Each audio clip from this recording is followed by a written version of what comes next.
Shalom. Start with swords by giving all praise to Yahweh, Ba'asham, Yahweh Shai, Ba'asham Rakak Kodash. double honor to the apostle great millstone, and honor to you brothers in the work of the most Son, truth and in sincerity. Right, Yahweh, right, that's the name of the Heavenly Father.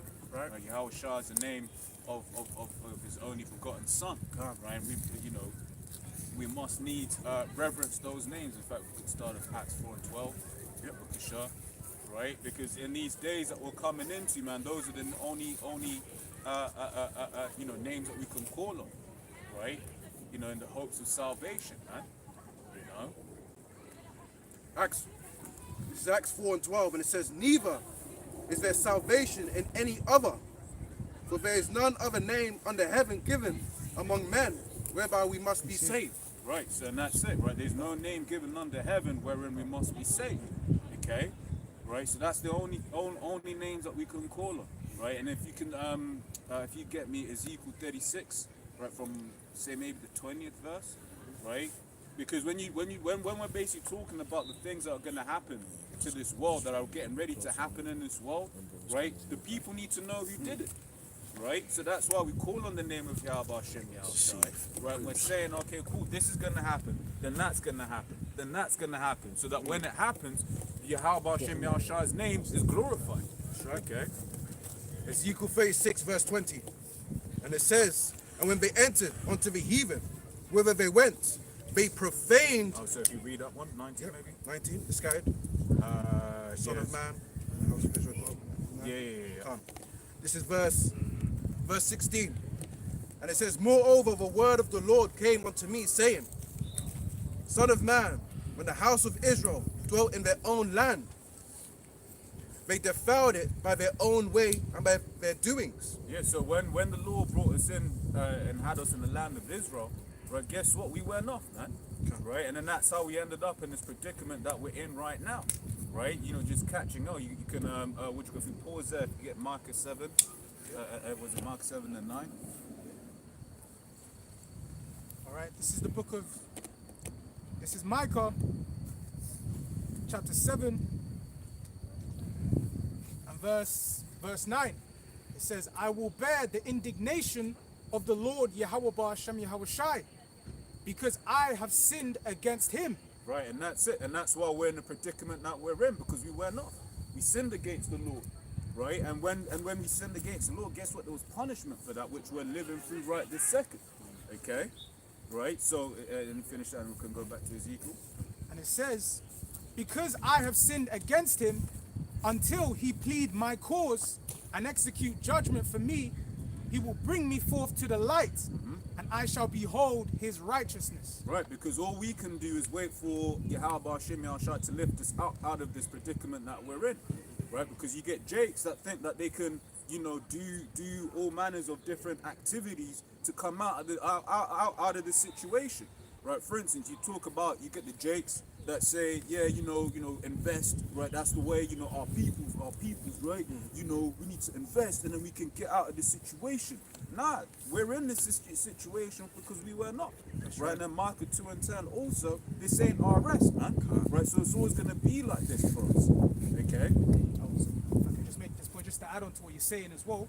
Remember, the scriptures also say that unless the Lord keepeth the house, they build it in vain.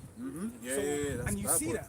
Yeah, you see that, man, because all these other things that our people try and do to get themselves up and keep, on a good level, it always comes to nothing. Yeah. It comes to vain, whether you're talking about Malcolm X, whether you're talking about Black Panthers or whatever. It always comes, to vanity, because it's not in Yahweh Ba'asham Yahushai. It's not in the scriptures. Right. Just to add on to your yeah, that's point. perfect. That's beautiful. That's beautiful. Back in Ezekiel 36, verse 17, and it says, "Son of man, when the house of Israel dwelt in their own land, they defiled it by their own way and by their doings. Their way was before me as uncleanness of a removed woman. Yeah. Wherefore I poured my fury upon them for the blood that they had shed upon the land, and for their idols wherewith they had polluted it." And that's it. Jake's full of idols, man, worshiping different gods from different heathens and cultures, rather than worshiping Yahweh Ba'asham Yahushai, man. That's what got us off. Yeah. worshipping the gods of Moab, Ammon, yeah, these Hamite gods, yeah. And what does it cause us? Cause us to go in countless enslavements, man. Read the book of Judges, yeah, constantly going into oppression and enslavement, yeah. Our kings are falling off, the people falling off, yeah. The book of Judges is a perfect scripture of us just constantly going off, man, and following idols and turning away from the ways of Yahweh Shai, man. That's it. And it says, verse 19, and I scattered them among the heathen, and they were dispersed through the countries. According to their way and according to their doings, I judged them.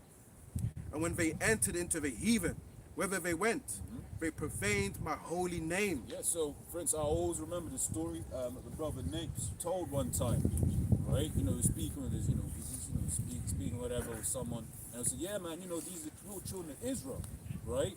And then the person was like, basically, what spirit had it whereby a 2-bit ninja walked by with the low batteries or whatever it was, and then it's sort of like, these guys? Like, that's one of the children of God, but that was all they that passed by clapped their hands at thee, you know, because right now, as a nation, we through. Look at the people that we have as a quote-unquote role models, man. Like, no, what other nation in the world would accept Sexy Red? Oh, come on, man. Right, but as a nation, we've just kind of let that be okay. But other nations, I'm sure they would have been like, just come out together, had a town meeting, right, excommunicated that individual. Like, look, man, we're not accepting this. But as a nation, we accepted it. Yeah. Okay. Obviously, we didn't, but as a nation, it's like that's someone that Esau can, put up, and then that's a symbol to the rest of the world about how our women are. Yeah, it's mockery. Shameful. And it says, and when they had entered into the heathen, whither they went, they profaned my holy name. When they said to them, these are the people of the Lord, and are gone forth out of his land. But I had pity for mine holy name. That's it, and it's all about the name, right? It's all about the name. That's why when we come out here, once again, we tell people, right, look, man, these things are going to happen, and the person who's going to do it is Yahweh and his son Yahweh Shai. That's right. Right? So that when they happen, right, and what is it saying in Ezekiel 33, then shall it known that a prophet have been among them, right? The people need to know who brought it, right? You know, you get a thing in movies where it's like, tell them who sent you or something, right? We're basically telling it to the people, like, look, man, this is who sent it, this destruction that's about to come your way. Yeah. And it says, which the house of Israel had profaned among the heathen, whither they went.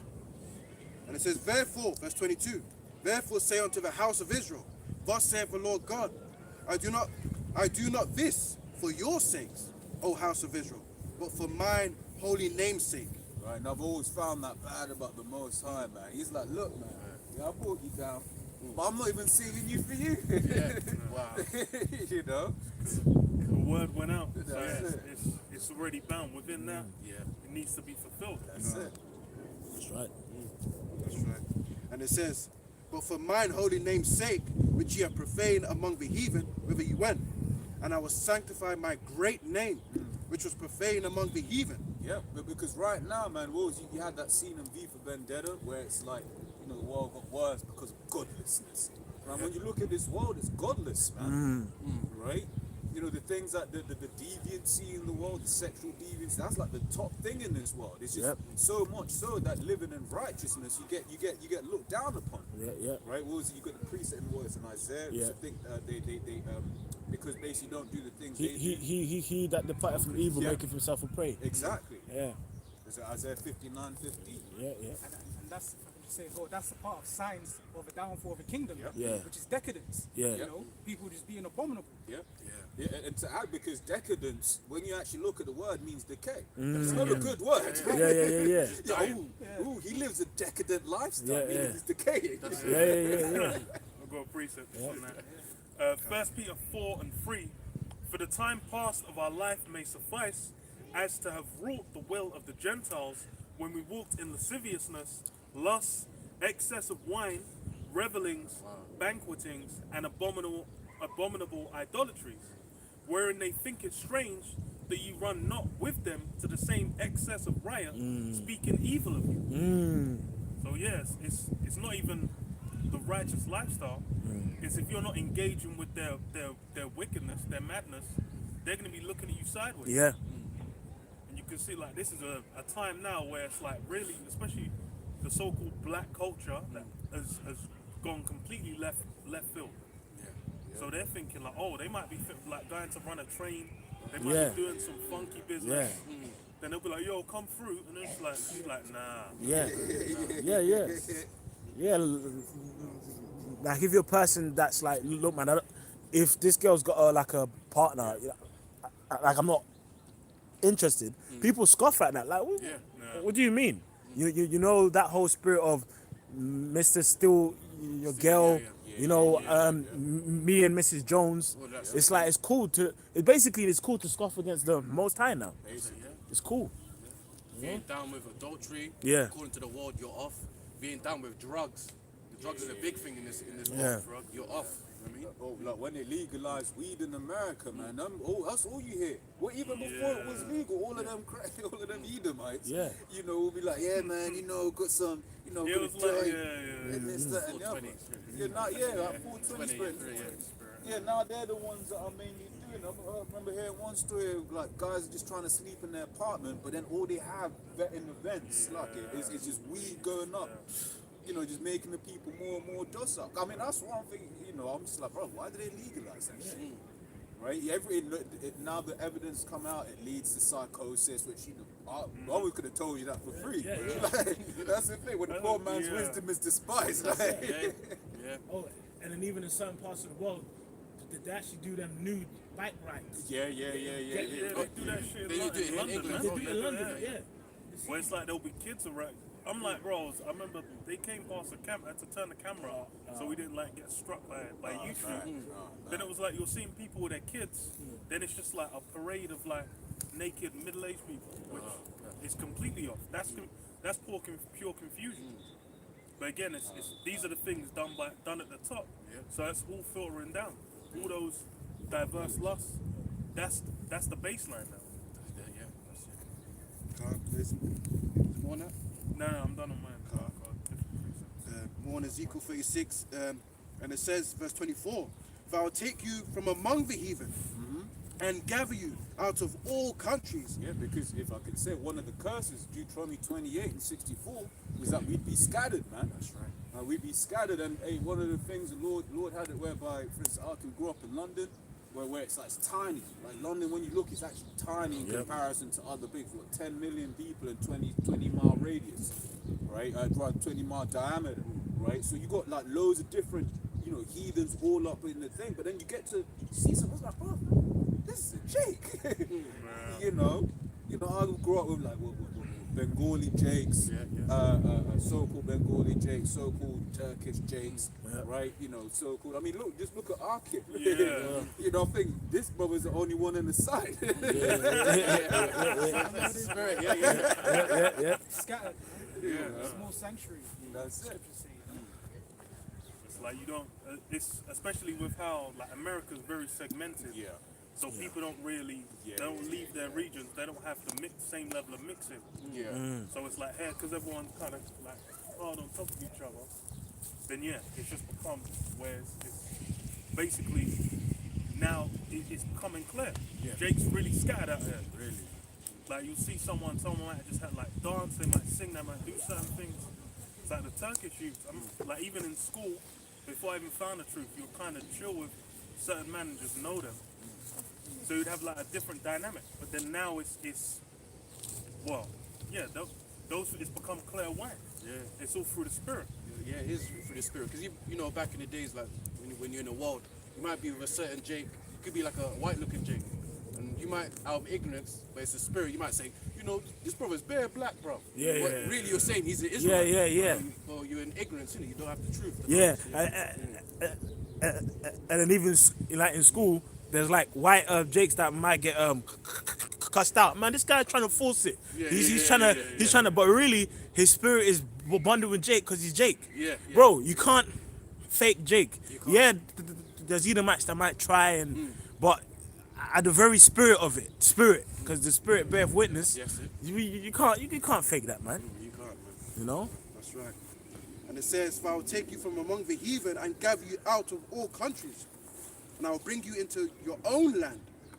And that's prophecy as well, because the real Israelites, predominantly, we're not in our own land, man, which is the land of Israel, man. Yeah? So imposters are now, infesting our land right now. And it says, then will I sprinkle clean water upon you, and ye shall be clean from all your filthiness, and from all your idols will I cleanse you. If I can say on that point as well, man, and how are we being cleansed? That water, which is this word, man. That's how we're being purified and being cleansed, is by the washing of water by the word, as the scriptures tell you. So, you have people thinking about, actually going into water to get baptized. But really, what's doing that is this word, man. When you repent and coming back into this faith, that's how we're pure and cleansed from the wickedness of the ways of this world, man. And it says, and I will take away the stony heart of your flesh, and I'll give you a heart of flesh, and I'll put my spirit within you, and cause you to walk in my statutes, and ye shall keep my judgments and do them. In other words, what? The Lord is saying that we're going to be reprogrammed, man. We're going to get new bodies, a new spirit, new heart, where we're going to be executing the law, statutes, and commandments of the Most High in perfection, man. Our sins are going to be forgiven, clean sheet, new bodies, superpowers. Yep. Yep. Never going to go off, sin-proof. Yeah. So, we're not going to have that kryptonite of sin anymore. Yeah. No more oppression, no more sadness, no more lack of health. Yeah. Everything should be up and blessed, and just, then we can fully worship Yahweh Shemashai in, perfection, man. That's what the Lord wants. Didn't he say the same thing in Egypt to Pharaoh? Let my people go so they can worship me. So we're actually going to worship the Lord in perfection, So that's what it's all about, which all goes back to his name. He's all doing it for his name. Yahweh Yahushai, Yahweh Hashem Yahushai. That's what it's all about, man. The name, man. I say as well, and also we're the people of the Most High. So we're the people of the Most High. We need to be acting as the people of the Most High, behaving that way. And the Lord is going to do that when he changes us, man. Yeah, man. Yeah. Shalom, man. Hey, shalom.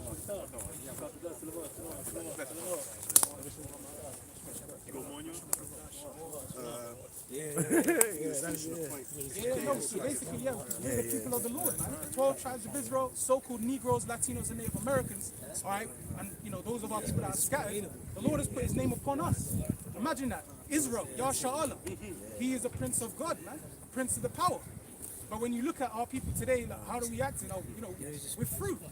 So when the Lord changes us to where we're basically righteous robots, we could never go off with sin proof. That's when we're really going to live up to that name. We're really going to live up and actually act and behave as princes and princesses of the Lord.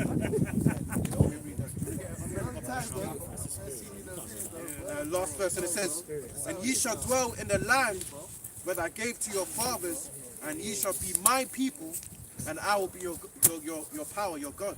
So that's prophecy, man. That's what we're waiting for, man. We're waiting for the return of Yahweh Shai, but in between that, we're waiting for the other major prophecies, man. The MOTB, Jacob's trouble, World War III, then the return of the Lord. Yeah? And then the whole world is going to witness and see when the Lord returns that, hey, these so-called Negroes, Latinos, Native Americans, and those that are scattered, that believed in Yahweh Shai, these are the true men of the Lord. They're the true sons of God, man. They're really Israel. Yeah? And that's what it's coming to, man. But all these major prophecies need to be fulfilled, man. Have this one. I'll sort out that one. Yeah. I got mash up, yes. Hey, one.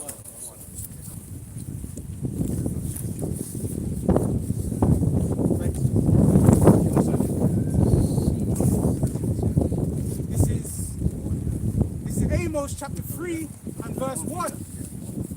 It says, hear this word that the Lord Yahweh Ba'ashim Yahushai have spoken against you, O children of Israel, against the whole family which I brought up from the land of Egypt, saying, you only have I known. Yeah. The Lord only knows the Israelites, man. He doesn't know or recognize these other heathens, man. Or does he care for them? Yeah? The Lord Yahweh Shemashai didn't give these heathens the law, statute, commandments for them to even have the opportunity to repent. He don't care about them, man. Yeah? The Lord wants these heathens to worship their false idols. He don't give a damn about them. It's us who cares about them. When we go off, when we disrespect the name of the Lord and worship idols, yeah, for the Lord for own lust and pride, that's when the Lord is pissed off. That's what the scripture says.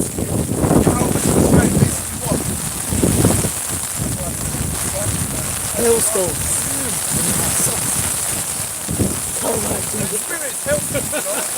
Hailstones hailstones on the Passat. On the facade. You can't make that up, bro. Hey, the Lord's about to take this place out, man. Right. The Lord's about to take this place out, man. If you watch the news, what happened in London, they did a lights up thing, man, in London, man. Which they did a lights up thing in London, which represents, the time of Egypt, a time of darkness, man. Darkness that can be felt. And look now, hailstorm. It's like the signs of the plagues of Egypt, man. And I can saw when the camera turned on, man. Right, it was sunny. Out, and things, man. You know, I'm going to steal that jacket. Yo, I'm with you, huh? The Lord turning things up, man. He's gonna take this place out, man. It says, you only have I known of all the families of the earth. That's right. Therefore, I will punish you for all your iniquities. There's 18 nations? Yeah. So the Lord don't give a damn about the rest of the 17 nations, man. Yeah? We're the only one he knows.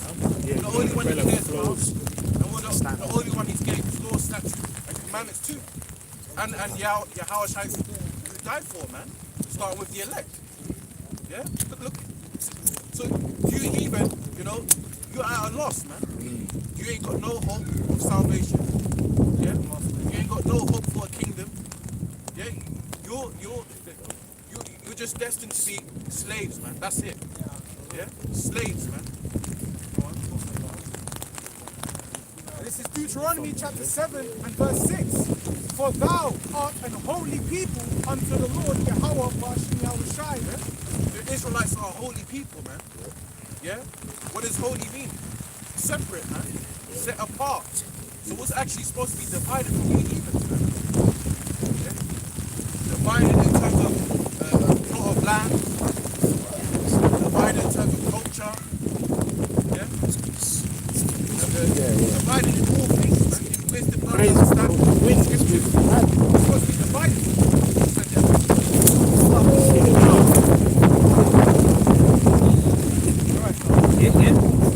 Hey, bro, you came at a good time, man.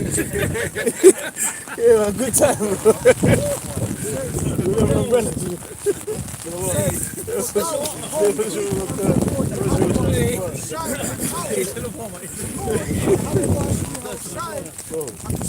Hailstone. Special people. Precious. Valuable. Yeah? If you're special, yeah, that means everyone else is a regular. You're not precious. Yeah? You're below.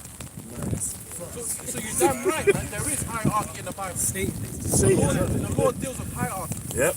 Yeah? The Lord is a separatist. Fellas are getting propped up. That's all right, man. Because The saints going down.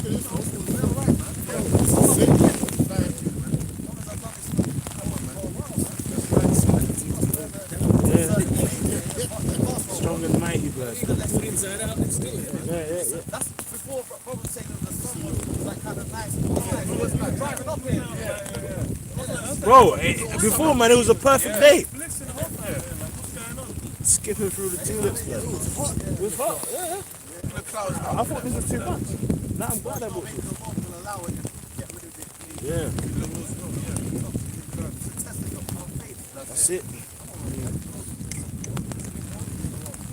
It says, I've chosen thee to be a special people unto himself above all people that are upon the face of the earth. Read like Hey, I was gonna say, you know, what you say, it's like a test of our faith, isn't it? Yes, brother. You know what I'm saying? That's what it is, man. I'm alright, bro. I'm alright. I'm under here. I'm alright. But that's it. Go on, brother.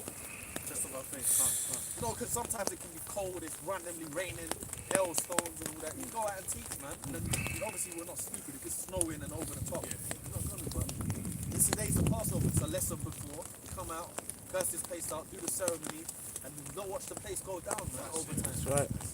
That's what's going on anyway. Look what's happening in this world, man. Everything's happened, bro. Even last night, I was up in the night. I seen Russia got attacked. You saw that? Yeah. And I see brothers even putting their sons, you putting their brother. Yeah, you saw it. I think they said people with beards or something. You know they have to quit. But this place is going down, bro. Plus also, I mean, It's a blessing, man. because they talk right now that you've got basically NATO troops going up in Russia. There was allegedly, there was even a memo from the State Department telling U.S. citizens to stay out of crowded places in Russia. And you know what, bro? Even ourselves, man, we got to be careful in these times because even them crowded places, bro, Esau is going to do something. And even you know that April, the clips, and there was even some information coming out. They're going to release some biochemical, you know, like on the day of the eclipse. Because you know them elites, they work on that. When there's signs of in the heavens, they work on that too. Let's do something on that time. So we got to keep our eyes. The Lord's ending this place. And you know what? Society, the people in society, you can see in this system, the people can feel that. You can even feel the random goyim know this place is out. Even they look dejected. They don't know what's coming, but they look dejected. It's only us that's got the truth, like, fully, that we know. These guys they'll put in a field of like, it's cost of living crisis. It's you know, the energy bills going up. They think, like, they can sense the geopolitics, but they don't know the fullness of it. They're thinking like, you know, it might, when they hear about a draft, they're thinking, no, you know, like 300 people might have to go. They don't know how on top it's going to be. All of you are going, man. And you know what's funny? You know what's funny? Because you know you mentioned the cost of living, bro. I was speaking with the brother, like, Jake, we've been living below the poverty line. You know, like, this is nothing new to us. That whole cost of living and society's been hell for Israel and his kingdom. It's more so for us in the truth because we know what's going on. You know that whole cost of living. We know how to. Brothers have been living. Our families have lived below the bread line. And what they call it, the bread line. So we know what it is. This is nothing new. So we're just happy this world is ending. It can't get any. Go on. No, I was gonna say spiritual because I think from next month the minimum wage for the UK is 11.44. You know, it's 11.44. You were saying that. It's from next month. You said it the other week. So it's spiritual, like this global economic system, all this bullshit is gonna come to a crash, And I man. think we was even saying the eclipse. Full eclipse is 1/4. Yeah. You know, if you actually go and look up the timing when it's gonna be full, this is 1:44. You know, there's a brother who posted that. Place is going down, man. Going down, bro. Going down, man. You know, go on, bro. This is Matthew chapter 24. You know, the rain now is not as bad, but that's the Lord, bro. That's the Lord. Test of faith, That's bro. mercy. It's a test of faith, man. Keep on Go on, standby. bro. You know, and I hope you know what I say that, and I hope all the brothers will keep strong, man. That's right. When you get mercy. Because brothers are dealing with some shit and that. You get, you know, your demonic battles over the years. But the point is staying here. That's what makes things better, like, you get me? Because when you fuck up, you know, it's funny because in this world, when shit gets hard, remember you sent me that clip the other day too? You know, the lady with the husband, I'm leaving you. Because the dude lost his job, she didn't want to stick around. Like Eve, As soon as shit gets hard, people want to dip out. You can't think like that. You have to, like, through thick and thin, stay. And it's different because we're in the truth, but you do have to stay in. Like, look, how do I stay in this? Like, fight, bro. Endurance. It's a lot because you made that statement, but what were the vows back in the day, right? In sickness and in health, right? Till death do us part. But we're the Most High's woman, right? So we got to be there in sickness and in health. All sorts. And brothers come out. Brothers do that. Brothers come out sick. All that. Yep. You know. This is Matthew 24 and verse 13. But he that shall endure unto the end, the same shall be saved. Go on, Amar. Read that again, Baba. Yep. Matthew 24 and verse 13. But he that shall endure unto the end, the same shall be saved. See, that's the thing. You got to endure, but guess what? You got to endure to the end. You know, you got to endure to the end. And guess what? Different brothers might have different ends. Some brothers might have to die for this truth. That might be your end. But really, it's a new beginning afterwards. Because you're coming with Yahweh Shai. It's like no, I was going to say, because in this world you've got that saying, it's the taken part that counts. Nah, It's enduring. That's that new shit, man. Taking That modern mindset. The participation trophy. About finishing the race, man. Yeah. Whoa. Finish that race, bro. Yeah. Hey, bro, and you know what? I'm sorry, go on, Amo. I'm sorry, bro. No, let me. I'll read it. Scripture. 1 Corinthians 9 and 24. Know ye not that they which run in a race run all, but one but one receiveth the prize.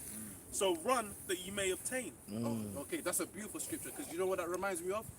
All brothers probably read this when you were kids. The hare and the tortoise. That's a very good spiritual To this day. to this day spiritual book, man. To this day, bro. Because when you read the story, the hare is fast, right? But he's also proud.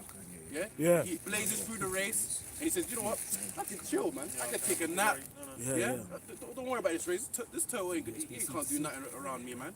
But guess what? What happened? When he took a deep sleep, which is slumber, going back to the plow and stuff like that, putting away the plow, roughly paraphrasing. Yeah. The tortoise took his time, which is basically like long suffering in this truth. Yeah. You're going through the battle. Yeah. You know, you're getting beat down. Down through family problems. Problems. Your own problems. Yeah. Own problems, health. You know, your work. They're saying, "Oh, get out of this job." All of that.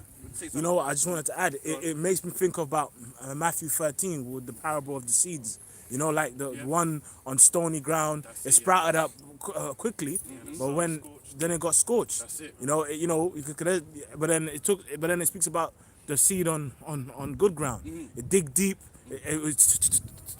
It took its time, but eventually it stayed on the course. It had roots. It had roots. That's it, man. You know what I mean? Yep. That's it. That's for real. That's why when even like them you see them a tree.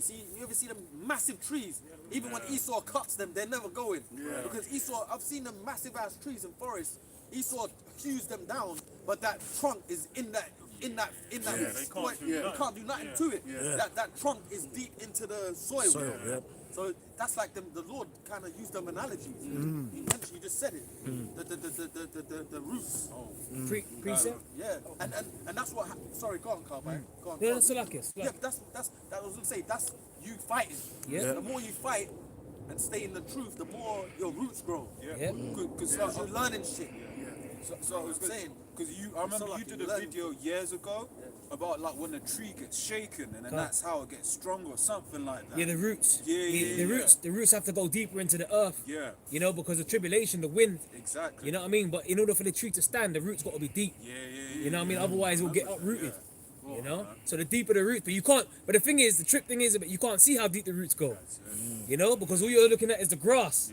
You know, which is like our elders and our apostles, beloved elders and apostles. Look how much things that they've gone through. Yeah, man. You know what I mean? You might not be able to see it or face value, but hey, they tell us. Yeah. You know, this is what we've been through. You know. That's like them trees, man, because them trees, you don't see how far them roots That's are it, under them. that's it. That's why they're unmovable. That's right. But Esau cuts them down, what you can see, but deep down, you ain't seeing that shit. That tree in Epping can be here. Yep. Yeah. Well, they're all interconnected as well. Yeah. Oh yeah. You know, they call it the wood wide web because they all be sending signals. That's where they probably get that internet from. The World Wide Web. The web. Yeah, man. So linked. This is Colossians. This is Colossians 2:6. As ye have therefore received Hamashiach Yahushai, the Lord, so walk ye in him, rooted and built up in him, and established in the faith, as ye have been taught, abounding therein with thanksgiving. Come on, man. Walk in these ways, man. The doctrine. Upholding the names, man. Yahweh, Yahushai. Rooted, man. And guess what? When you're going through things, what are you supposed to be doing? You're supposed to be praying. You know? Pray to Yahweh Shai to give you more faith, boost your faith, give you strength to endure long suffering. Yeah? Keep pushing, you know? I got a precept, bro. Come on, bro. Is there more than that? No, that's pretty much the point. Wider, brother. Yeah. You know? But that's it. Yeah, you got to keep pushing, man. Keep pushing. Because guess what? Like we started off reading, there's no other name that can save us, man. Yeah. But Yahweh Shai. These heathens can't save you. Esau can't save you. The system of Esau's world can't save you. Yeah, it's coming to a collapse, man. Go on, brother. This is 2 Timothy chapter 4 and verse 5. But watch thou in all things, endure afflictions, do the work of an evangelist, make full proof of thy ministry. For I am now ready to be offered, and the time of my departure is at hand. I have fought a good fight, I have finished my course, I have kept the faith. Wow, man. And you know, we want to be into that position where we can say that, man. But we got to keep pushing, man, until it's either your time to go, you know, in the spirit realm, or you know, you got to wait until the Lord collects you, man. Yeah. But either way, it's endurance to the end of the race, because this ain't a 100-meter sprint, you know, where you just burn out. No, this is a marathon, man. And it's not only just a marathon; it's a marathon with hurdles. You know? Do you know they do an Olympics? Was it it's like 3 marathons in one. The triathlon. Triathlon. It's like that, man. You got to do swimming, running, I don't know, rock climbing or something. Bike riding. Just bare things you got to do. You just got to adapt. You know, you just got to work on it. So that's how it's like in this truth, man. You know, you adapt to things, you grow through things. You know, you just level up. That's what it's all about, man. Go on. No. Sometimes you might hit the hurdle and it might fall down, but you've still got to keep going. You see that as well. They're still fast, they're still enjoying, even though they hit the hurdle. That's right. You know, you might hit 3 hurdles. 3 hurdles, yeah. Righteous man fall, 7 times and get back up again. That's right, brother. There's one more verse, verse 8.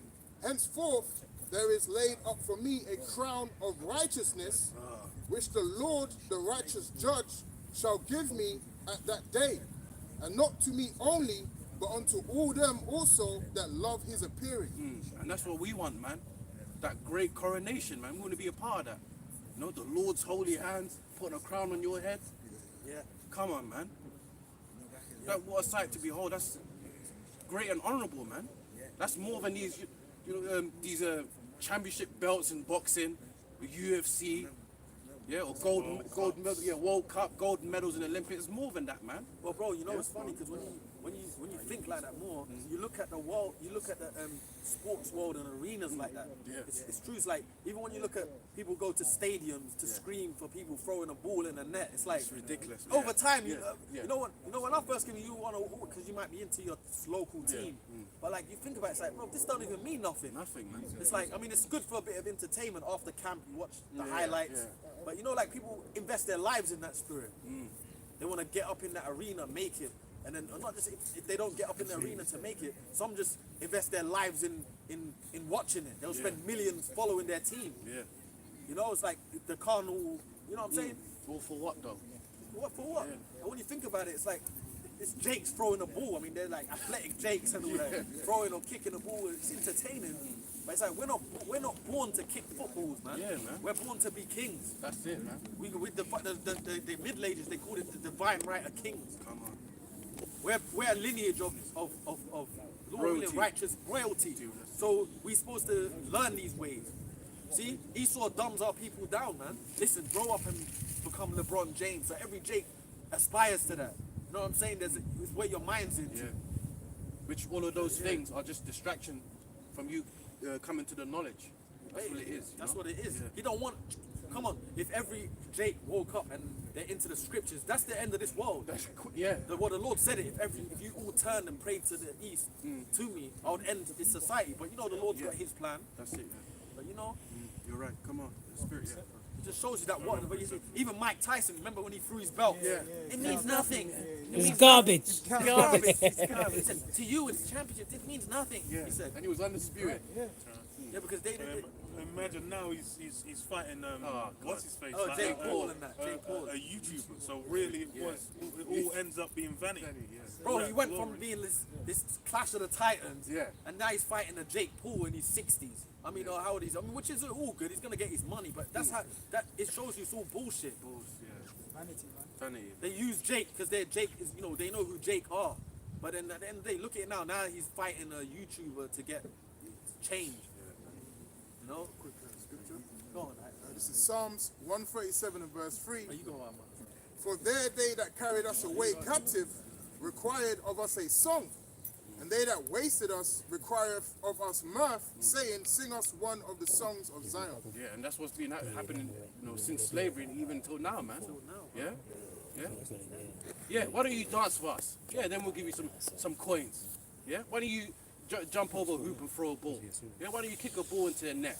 Why don't you punch each other in the arena and give yourself brain damage? And you know that's I'm sorry, I'm Go on, saying, brother, yeah. because you know that's true to real life. Because even in slavery, 12-year slave showed you that. Yeah. 12-year slave, you had all the Jakes, right?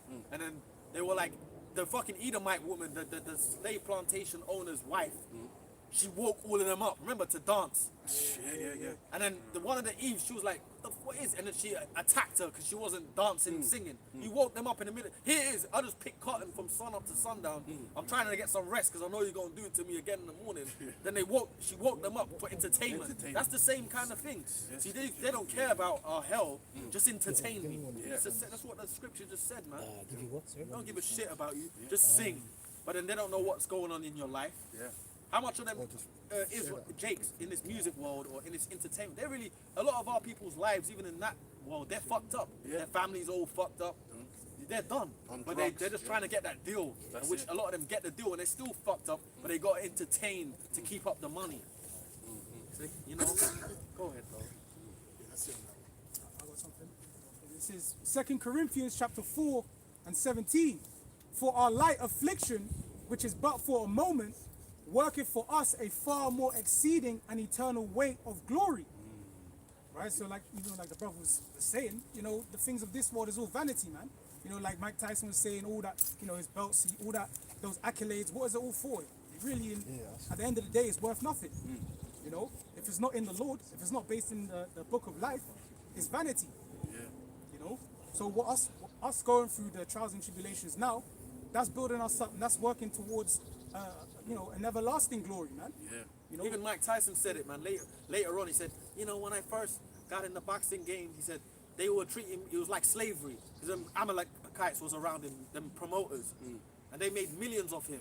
This Mike Tyson's known to be like, basically, he made so much money, but he don't have half of what he once had. The dude could have potentially been the richest athlete ever on the planet. Yeah. They milked him, them Amalekites. He even said it later. He said it was like slavery. I was just a young kid. I didn't know. He said, because they just took his talent and drained him. That's what they do. Go on, man. Go on. That's why it's important to really have this word, man, which is a blessing. Because this word is going to lead to, salvation. Us being delivered into those chariots. Being the kings and priests to the Lord. Ruling over the nations forever. That's a glory. That's what we're waiting for. All right. So verse 18. Says, while we look not at the things which are seen, but at the things which are not seen. And that's something our people don't do. Our people can only see as far as in front of their nose. All they see is, Esau is military, his money, and think that this is how it's going to be forever. But they don't have faith. That's it. That's the main ingredient is faith. Yeah. Their spiritual eye can't see. What's based in the prophecies, man. That this place is going down. That this place is truly not our rest. It's not for us. Yeah, this kingdom needs to be overthrown. Yeah, and Yahweh needs to come back and deliver us, man, and set up a new righteous kingdom. Yeah. Luke 6 and 24. But woe unto you that are rich, for ye have received your consolation. And yeah, it's really a consolation, because even within this system, there's people with money, success, fame, whatever, but then it's not something that will last forever. They'll have it for a season, then they'll lose it. Like we're going into Mike Tyson, but especially when you go among Jake, there's countless examples of people where they might have just had someone take advantage of them. They might have had it for a minute and squandered it, or they might have had the talent for a bit and then lost it. But then it's what all those so-called glories they're striving for are temporal. They're carnal, they're fickle, they're going to decay. But then when we're dealing with, spiritual treasures, that's what we're striving and working for. Those things, they don't decay. They don't decay, man. And your talent is meant to be used for the Lord, really. Yes. You know what I mean? The Lord wakes you up. That's why he said, I'll require you in your youth. in your youth is when you're doing backflips. Yeah. All the energy in Yeah, the or world, you're, innit? yeah, or you're great in this. Some, you know, you got Jakes that are just like they'll get in a artistic environment and they can just, you know, their brain goes everywhere. Yeah. They can make things happen. Well, you're supposed to do that for the Lord. Quick reset. No? Sorry, bro. Proverbs 23 and verse 4. And it says, labor not to be rich, cease from thine own wisdom. Wilt thou set thine eyes upon that which is not? For riches certainly make themselves wings, they fly away as an eagle towards heaven. That's the money of this world. And look, man, even these rich people today, Jake or not, Jake, Esau, whatever, when Esau crashes the society, you're all gonna lose your money anyway. Yeah. It's gonna that MO thing's coming out. It's coming. Everything is all roads are leading to that. So it doesn't matter, man. You can have your shoebox money hoarded under your mattress. Yeah, yeah. You know, some people still want to hold on to cash. Cash is basically done. Everyone taps now. But some people still have hoards of so-called cash. That don't mean nothing no more. When Esau crashes, it ain't gonna mean nothing. Riches fly away. You're gonna be worried about. Go on, bro. Well, it's like these things are just FRNs anyway. Yeah. These are just FRNs, they're not worth anything anyway, and that's what Esau's going to show you. They're actually not worth anything. Because you don't have no subjects to back none of that up. Because Esau's taking everything away from you. The WF are always talking about you having nothing. You know, that is what they want. They want you to have nothing, man. And having FRNs don't mean shit to them because they got the gold, they got the land, they got the buildings or whatever. Yeah. And you don't have shit. You know? Well, bro. Yeah. Can I say a point on that as well? Like you got in this world, you got the middle class, right? So you start earning above like 80k, 100k in your household. You're supposed to be up into this middle class region, and a lot of people think that's rich, but it's not. Even until you get up to really being like tens of millions, that's really when you start getting into being rich. Really, if you're on 200k a year, you're not rich. And then a lot of them guys, the amount of work they have to put in to earn that money, they really don't even have no life. Yeah. They're like some of them dudes. They did a study. They said what the guys that start earning above like 60, 70 quid don't have no real improvement in their lives. Because you might have a little bit extra in your account, but say like you're an executive for a big business, they want your life for that. They want your life. You're on call constantly. Anything that happens, they're calling you. There is no, I leave work and go home. No, your phone's ringing when you're not home. A lot of them man are living off cocaine. They literally they literally have to be at work. That Wolf of Wall Street kind of Yeah. show you that. Yeah. There's a lot of guys here, they're earning 200k. They'll never see their family. They'll never see no one. They're just working to get this money. At the same time, they're getting taxed most of that money. Because the way they design the system is once you reach certain thresholds, you get less back for what you put in. Like, once you start going up to you're earning 80, 100k, they start taxing you 60% straight off the bat off what you're earning over that point. So it makes it less worth it, man. So this world is messed up. There's a lot of people working hard to be in a certain position, but they're not really getting nothing from it. And they're making it worse because they come in with more taxes under the guise of taxing the rich, but they're not taxing Bill Gates and that more. They're taxing the middle class more. So they're catching it from that. They're catching it from the energy costs, all this kind of stuff, the interest rates going up. So if you bought a house, now you got to pay more for it. So that's another thing, man. You put in too much work in this kingdom, man, you ain't really going to get nowhere anyway. You're just stressing yourself out. You're that hamster on a wheel, man. Yeah, For real. Yeah, It's like that. They call it the rat race. Yeah, it's true. And then you still might end up fucking up through a divorce or something, or the economy that you're in. And get deducted Esau from pulls that, the plug on your economy, man. Yeah. He pulls the plug on your business, pulls the plug on your economy, and then you are living off income. See, the elites don't live off income. The elites, they own shit. So the income doesn't matter to them.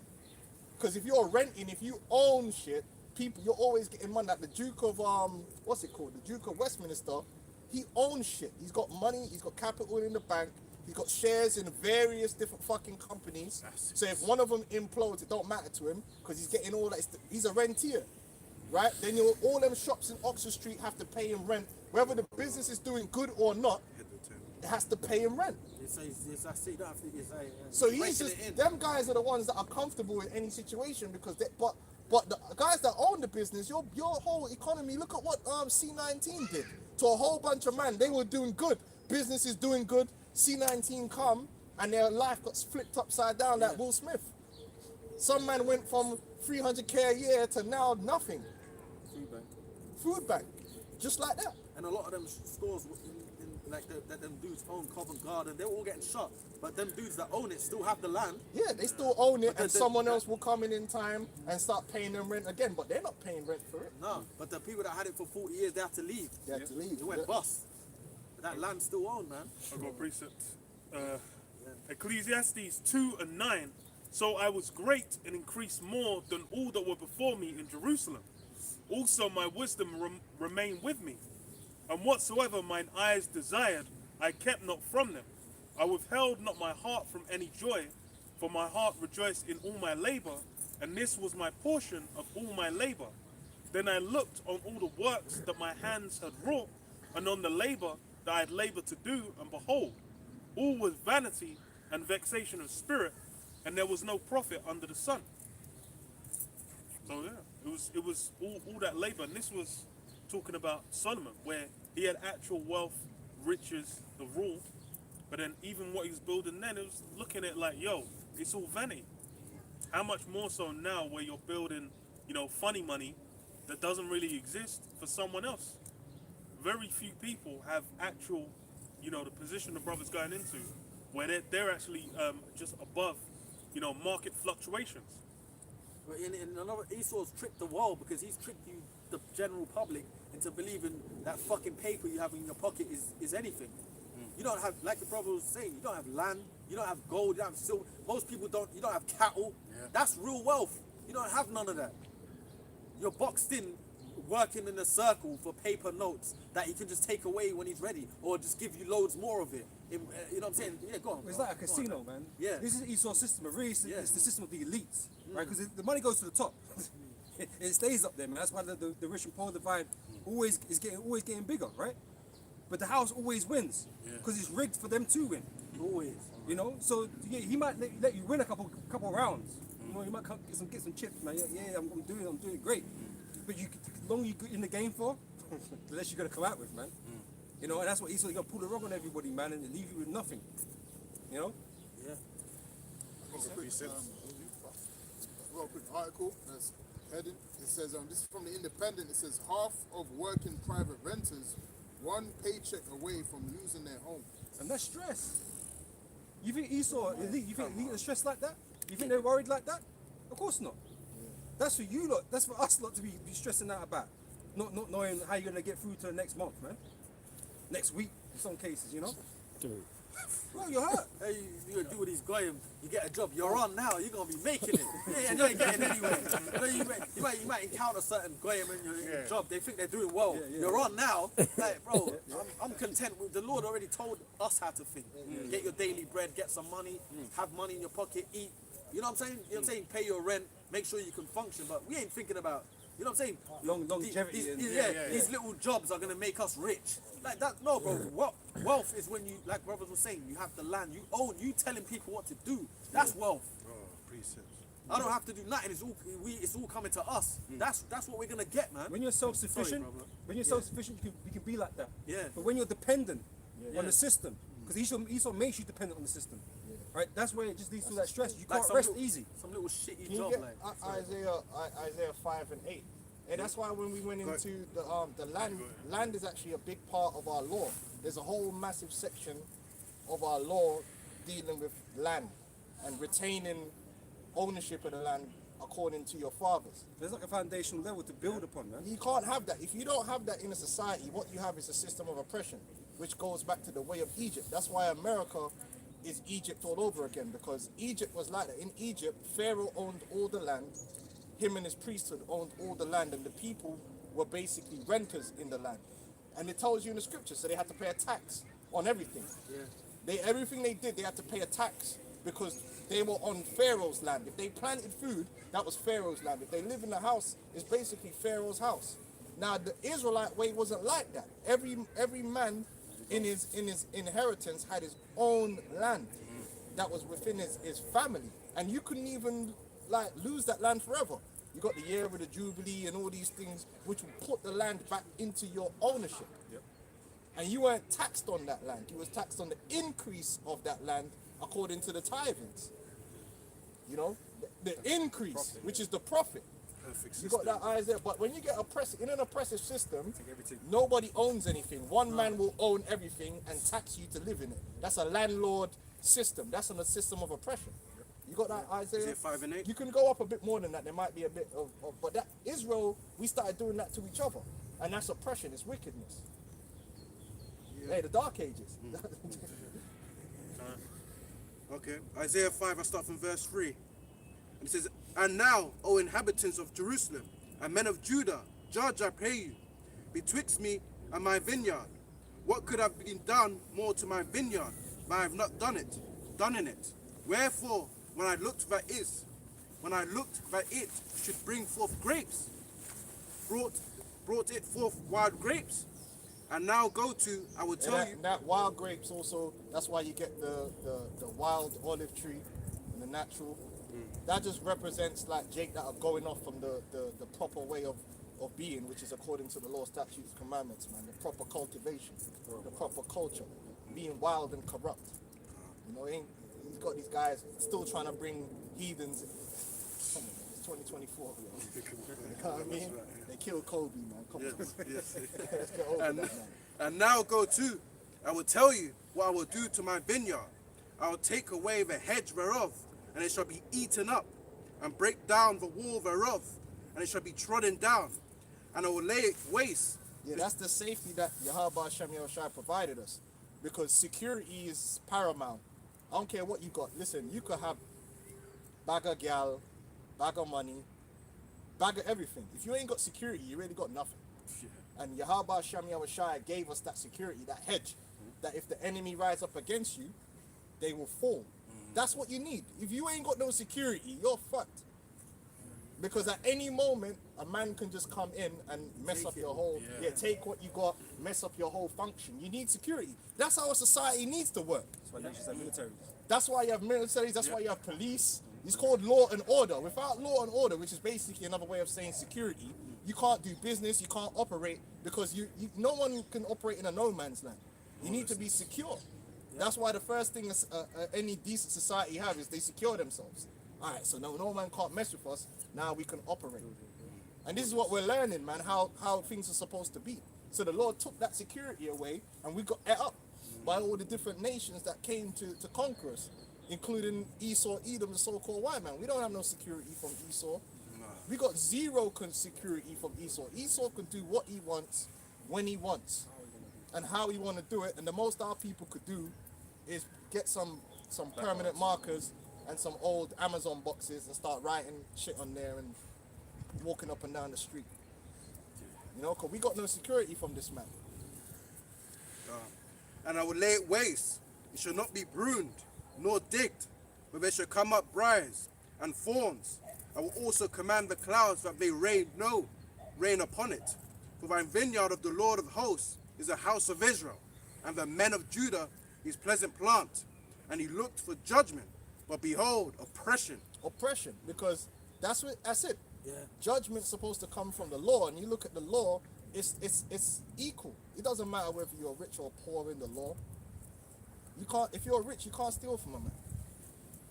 This society, if you're rich, you can do what you want with the poor. This society is specifically set up for the rich, which is the elites, to basically molest and abuse the poor and get away with it. Keep destroying them, and it's not fair. It ain't fair on no level what these lot are doing. Yeah. It's from Sirach chapter 13. I'm reading verse 18 here. It says, "What agreement is there between the hyena and the dog? And what peace between the rich and the poor? Yeah. As the wild ass is the lion's prey in the wilderness, so the rich eat up the poor." They eat up the poor, and they can kill the poor like it's nothing. But let a poor kill one of the rich, you're finished out here. The whole, listen, let some random person, and I'm not saying to do this, because you got to put these disclaimers out there, but let's say like one of the Rothschild sons got run up on and got juked up. Listen, man, the whole police force, see, everything is going to be to find whoever did that and bring them to justice. But they'll if you're find, they'll poor, find him in 24 hours. they'll find him. How do you listen? They'll find him. Destroy his lineage. But let that be one of the Rothschild sons that kills someone. That's going to be a cover-up. That's going to be a cover-up quickly. That's why all the rich pedophiles get their shit covered up. But the pedophile that's just round the corner that no one cares about, oh, they'll expose him.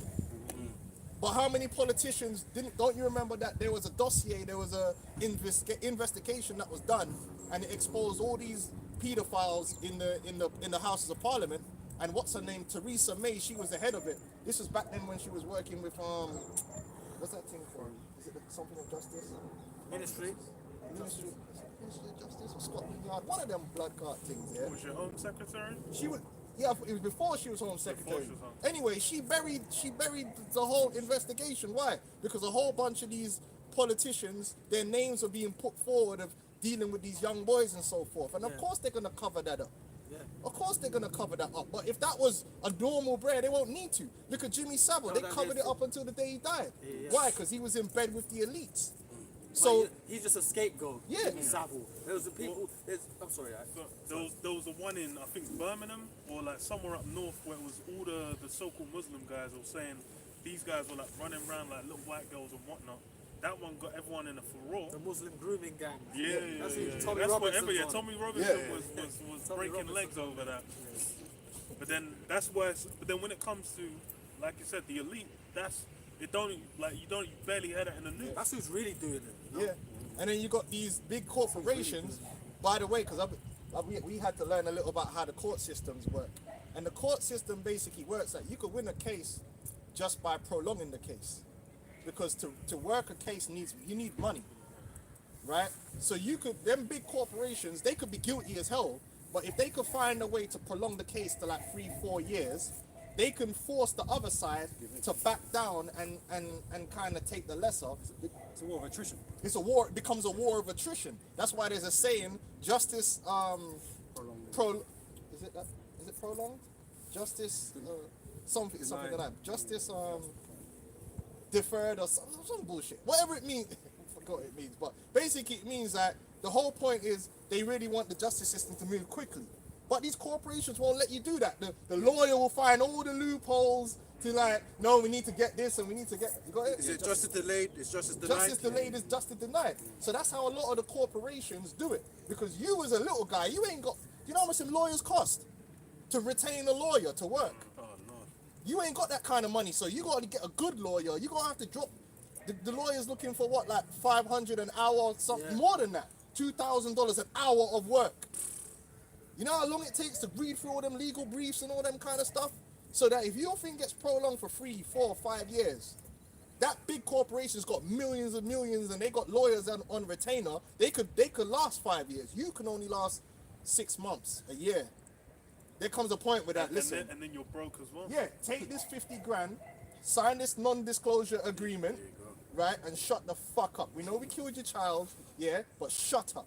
Take this 50 grand, because you ain't making it to the end of this. Boom. Settled. Precept? Yep. This is Habakkuk chapter 1 and verse 4. Therefore the law is slacked, and judgment doth never go forth. Yep. For the wicked doth compass about the righteous, therefore wrong judgment proceedeth. Wrong judgment. So a lot of time in these court cases, it's not about who was right or wrong. It's about who had the money to put up to sustain the warfare in the court. And them big lawyers know how to play that game, and they will play the game. They will find every way to put this injunction and no, we need to get this, and it's prolonging and prolonging and prolonging and prolonging, because they know these guys can't wait us out. Yeah, give it 6 months, give it 8 months. You can't pay that lawyer no more. You're gonna have to come to the table. Take this little bit of money, and we'll continue to kill who we want to kill. And you can't then go out into the news and say to the news, oh well, this is what happened. Non-disclosure agreement is gonna be part of it. So you can't talk. If you talk, then they'll sue you and take back the money that they already gave you. Then you got the whole thing that these guys can then pay off the news through advertising money and all these different things. So if you got the money in this society, you could get away with anything. Yeah. You could get away with anything, and that's not how it's supposed to be in the law. You're supposed to judge righteous judgment. The poor's supposed to be defended according to the law. I'll go precept. Isaiah 10 and 1, woe unto them that decree unrighteous decrees, and the right grievousness which they have prescribed, to turn aside the needy from judgment, and to take away the right from the poor of my people, that the widows may be their prey, and that they may rob the fatherless. And that's exactly what they do. And these laws, again, these big corporations, you don't petition your politician. Your politician doesn't care. The only thing your politicians care about is mesmerizing you with cheap talk to get your vote. But your vote is only temporary. They don't care after you cast a vote. After you've casted, like a president for the United States of America, once you voted for them, that's 4 years. In that 4 years, he's getting mad bribes. He's going to get some crazy pension. I mean, how much does the Prime Minister of the UK get? But even Tony Blair. Sorry, bro, you go, bro. No, go on, sorry. Wasn't this woman that was Theresa May. Theresa May, I think she was pensioned up for like 100 grand a year or Yeah, something like that. her pension is secure. Same thing if you go to the European Parliament. You get, so they just need to get into power. Once they're in power, they could do what they want because you can't change nothing. Who they really work for is the people that's funding them, and they can't mess with them. So when they go in there, it's like, listen, you're gonna pass this law that's gonna benefit my company. Then on top of that, I'll make sure you get sweetened up with something. Don't try to do nothing funny because we got the business on you anyway because you've already agreed, you've already done some corruption. So we could expose that anyway. And you could go jail. So now they're in bed with the corporations, which is why all these laws benefit the corporations and the rich. And they don't benefit the poor, just like in Rome. It was the same thing in Rome. The laws benefit the rich. And then they make it look like we're taxing the rich, but they're not. They're not. Even Tony Blair, you know, after that Iraq war, he was like a scapegoat. Bro, the dude slid off. You don't hear from him, but you know, he was doing deals with them Arab oil tycoons. Yep. He was getting like $1 million a week after that whole Iraq war. Yeah, because they just sweetened slid him off. up. They sweetened him up. That dude was getting paid in that region of the world.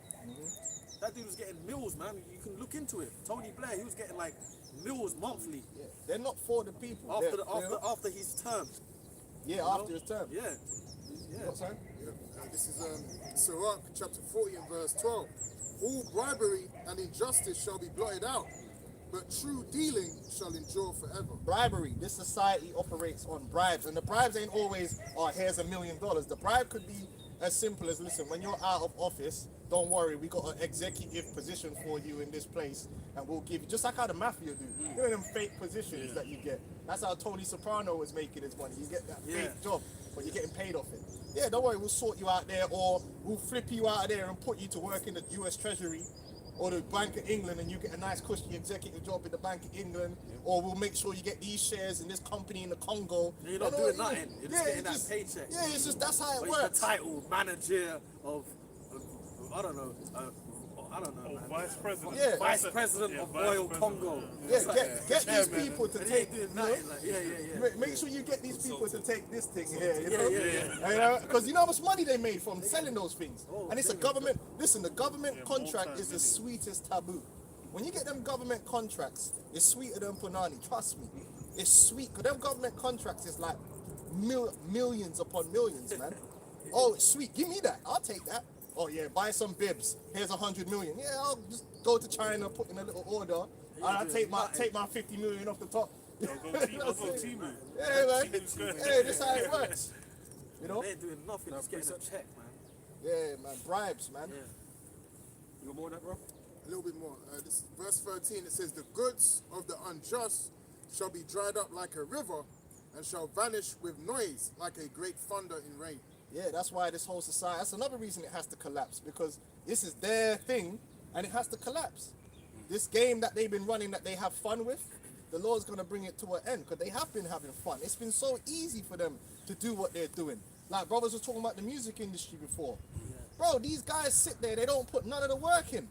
They don't have to put in the work, like Eddie what's his name? Iveen, Jimmy Iovine and all these guys. They don't have to come up with the creativity. Leo Cohen, all them. Yeah, they don't have to be creative. Yeah. They just find a nigga that's creative, yeah, and they know the nigga ain't got his own money to do anything. He don't have none of the links. So it's like Dragon's Den. Listen, bro, I'm gonna give you 10 grand. It's a horrible deal. I'm gonna give you 1 point on your own album. That's 1%. Take it or leave it. Oh, you're gonna go over there? That's my cousin. We run all of this shit, so you either take it or leave it. And it's easy. And if that don't work out, don't worry, there's another one behind him. We got 20 rappers, so we only have to hit on like 4 of them to make all our money back if we lose out on these ones. Don't you understand that's how it works? Rigged.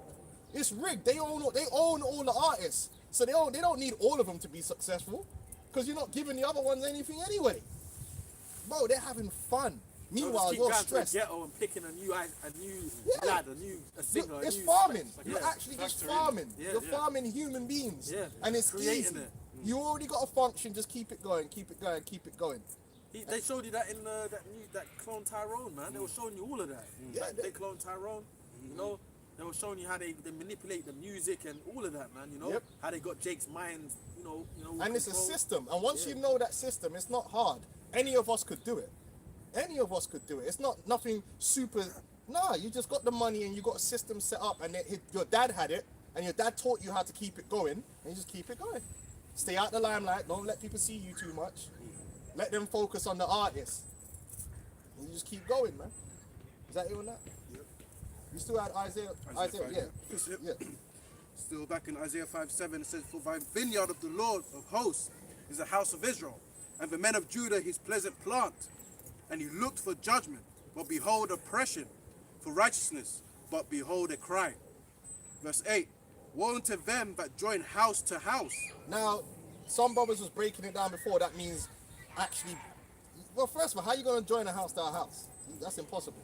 Like, it's either build and you build another house. That's actually used to be, in some places, that's how they would do it. Like, if you got a wife, you wouldn't move out, they'll just build an extension to the house. That's not what that's talking about. When you look up the word in the Hebrew, the word there, join, means to buy. That's why it says house to house, and then it's going to tell you field to field. Well, let's read it. Woe unto them that join house to house, Yeah. that lay field to field. What is that talking about?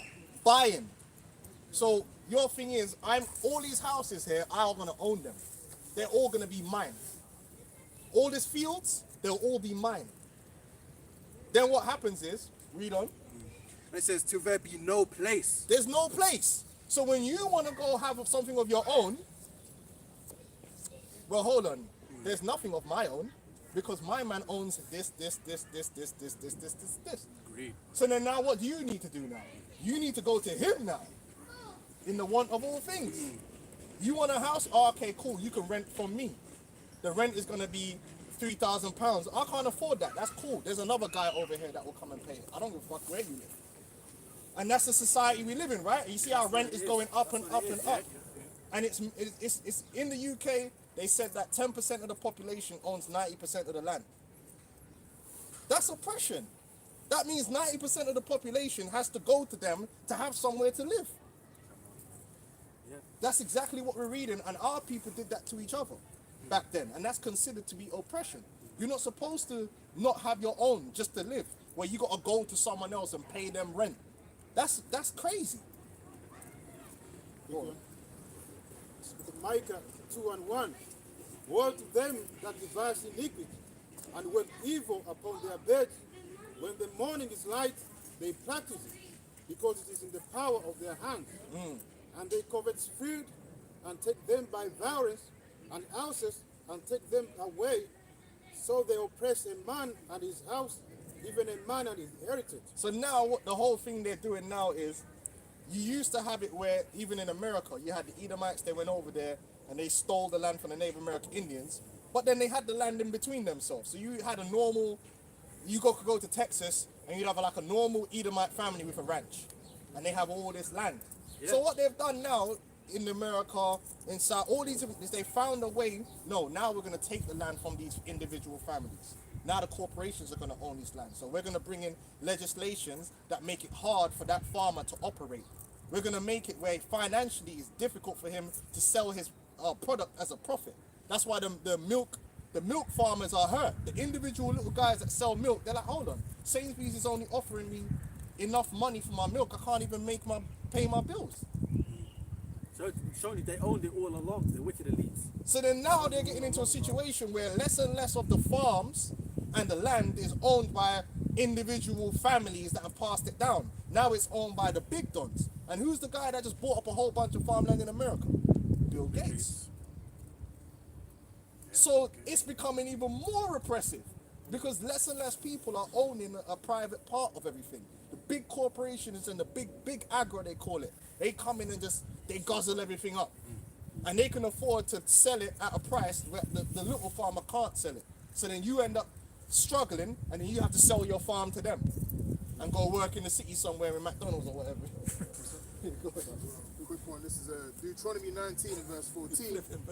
Thou shalt not remove thy neighbour's landmark, which thy of old time have set in thine inheritance. That's right. So in our to go back to the way it's meant to run in a righteous society for our people, you should be in a situation that the land that's in your family name will be in your family name forever, in eternal possession.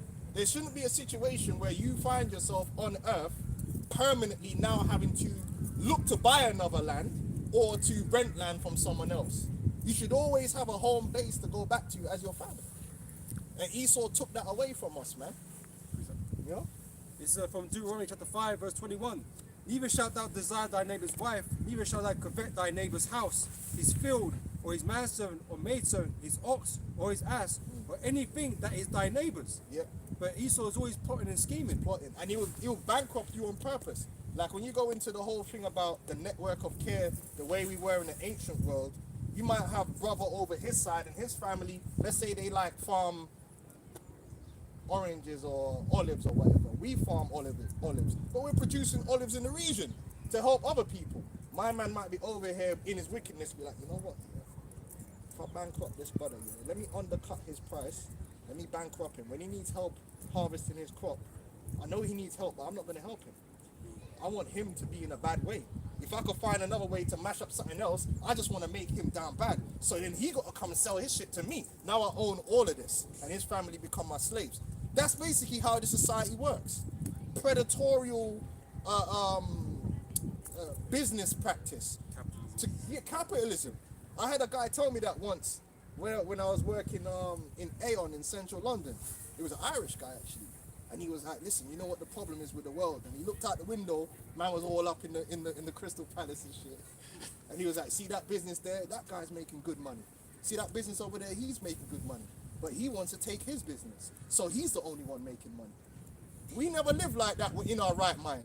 If I was over here, he would send his children, his sons over to me to help me harvest my crop. And I would send my sons over to him to help him harvest his crop.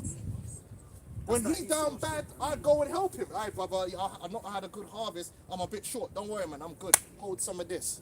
Same thing for me. And it's better that way that we're strong together. We're dependable together. That's how it's supposed to be. Not I want my brother to be weak so then I could take advantage of my brother. That's how this society works. And we weren't meant to be like that. You love your brother. You help your brother. You don't try to steal what he has. Unlike this wicked demonic society. And niggas do that even in the music industry, man. They want to kill another artist off, instead of working together. They just... It's that number one spot spirit. But that's the law, you know, it says, love thy neighbor as thyself. Love thy neighbor as thyself, yeah. Like, you build each other up, man. Instead of trying to take what other people got and minimize them, so you could basically have them down bad, you could do what you want with them because they're desperate. You know? It's society. Interdependency, that's right. We are supposed to be, this whole idea, I was thinking about that the other day. People are obsessed with this thought about being independent. What about being dependable? Everyone talks about being independent, well, how about being dependable? How about you're getting yourself strong so your brother could depend on you? Right. But they just want to be strong. No, be strong so the brother could depend on you and help your brother to be strong. Two strong brothers come together, no one can stop you. But niggas just want to be the guy that's up there and crush everyone down. Wicked. It says Ecclesiasticus 10 and 8. Because of unrighteous dealings, injuries, and riches got by deceit, the kingdom is translated from one people to another. Hey, all you got to do is watch Game of Thrones or House of Dragon, and you understand what it's talking about. Hey, bro, I know you see it, man. The House of Dragon, there's a wickedness in that. That's a wild level, but that's exactly what he's talking about. And Viserys was trying to tell them, look, we're a family. We should be together. We should work together. Meanwhile, them men are sitting at the table all looking to take each other out. But in the end, what's going to happen? They're all going to go down. And that's what happened to us. That's why Isaiah said what he said. They're trying to join house to house, field to field. Go on now. Was no kingdom divided? The kingdom divided against itself. And that's this place. These people will eat you up. They'll put people out of business. They'll kill each other, man. It's the book of Leviticus 25 and 35. And if thy brother be waxen poor and fallen in decay with thee, then thou shalt relieve him. Yea, though he be a stranger or a sojourner, that he may live with thee, take thou no usury of him or increase, but fear thy power, that thy brother may live with thee. Meaning, if you give that brother a loan, it's to help his situation so he could get back on his feet. But in this world, they're not trying to help you get back on your feet. They're going to keep you in the perpetual position of dependence. Welfare, the welfare system is about keeping you dependent. It's not about helping you to get back on your feet. They want Jake to be, that's why they didn't give Jake the 50 acres and a mule. Because they sat back and thought, hold on, if we give these niggas 50 acres and a mule, they have economic independence from us. That means they won't need us. So now fuck that, fuck the 50 acres and the mule. We want to keep them poor. We need to keep them where they want to sing songs about getting a job. You know, there was actually a song, a Motown song. There was a song called I Need a Job, and then they made a response to the song called I Got a Job. You know that? Oh, no, I didn't know that. It's some badass tunes. But that sums up Jake. Jake has just become a human resource now, where your whole thing is, I need to go get a job. Why do you need a job?